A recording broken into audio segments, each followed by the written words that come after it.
mo. Hipan mo muna. Dali, hipan mo muna. Marunong yan. Dadi. Dadi. Dadi. Alam ko tunay na.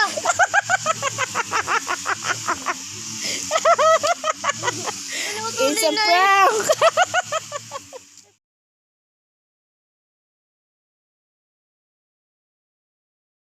So yan guys, kami po ay uuwi na. Kasi tumawag po yung pamangkin ko, si Sam Voice TV. So vlogger din po siya. Tumawag, nasa bahay daw, umalis po kami. Kasi, ang sabi niya daw po, ay ipaprank niya nga daw po ako. So, siya na ngayon po ang na-prank. Kasi na ako po yung ipaprank niya, siya po yung na-prank. Kasi wala kami sa bahay. So, kami ngayon po ay uuwi na. So, tingnan po natin guys. Yan guys, dito na po kami sa bahay. Aakyat na po kami. Kanyang tricycle. Yan ang tricycle niya.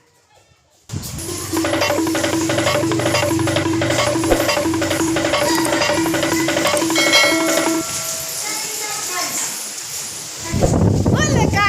Ayan siya guys! Oh. Siya yung nag-prank sa akin. Siya yung nag-prank. Ayan guys, oh ano? Oh, may bitbit pa siyang bag. Oh, kaway-kaway. Kumusta naman ang pagpaprank mo? Ah. Ikaw ang na-prank ngayon. Ganong pa ako dito. Oh. Ganong pa. Tapos? Walang tao. So, ayan. Ginanong ko. Nakala. Pero bukas. Nakaano yan. Ayan guys, so pasok na siya. Let's go. Oh. Ano? Prank pa more.